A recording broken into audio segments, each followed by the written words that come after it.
Ay, ayan, dalawang itlog. And then, lagyan natin ng konting asin. Konti lang. Suka, konti din.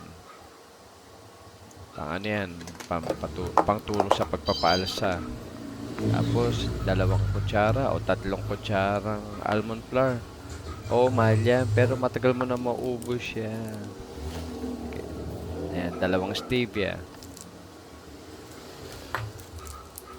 Unless matakaw ka, ubos agad sa yung almond flour. Tapos, konting baking powder. Tapos, meron akong nyog na frozen. Ito yun. Ayan, kasi mabilis masira yan, diba? Pina-frozen ko para kahit mga ilang araw, pwede siya sa rep.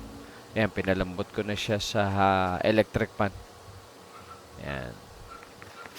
Lagyan natin. Tapos yung matitira, babalik natin sa freezer.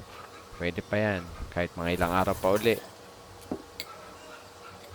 Ayan. Haluin lahat ng basa. Haluin lahat ng tuyo. Tapos pagsamahin.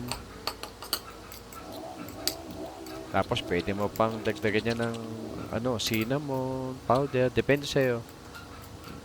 Lagyan mo rin ng vanilla kung gusto mo. Gusto mo rin ng kinadkad na keso, pwede rin. Keso hindi itin. Mas maganda keso. Ayan. Meron na tayong pancake mix.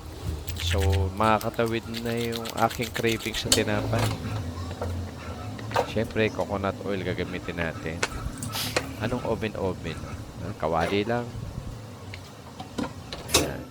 Konting coconut oil. Ayan.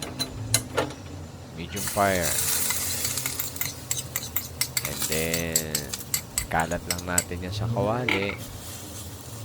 Tapos, lagyan natin ng dagdag na sarap. Masarap na to actually. Para mas enjoy. Lagyan natin ng konting keso. Maninipis na hiwa lang. Ayan. Sino nagsabing hindi masarap ang diet ko? Masarap nga eh. Tsaka mura lang. Unless matakaw ka. Pero hindi ka tatakaw dito kasi mabigat siya dyan to eh. Ayan, lubog lang natin yung keso para pag binaligtad natin, hindi siya didikit sa kawali. Ayan. Ayan, okay na. Baligtad rin natin. Okay. Okay na. Luto na. Meron na tayong pancake na singlaki ng halos ng pinggan. Tignan mo. Katawid ka na. Pwedeng kalahati sa umaga, kalahati sa hapon. O kaya isang kain. Lagyan mo ng itlog. Partneran mo ng black coffee. Solve.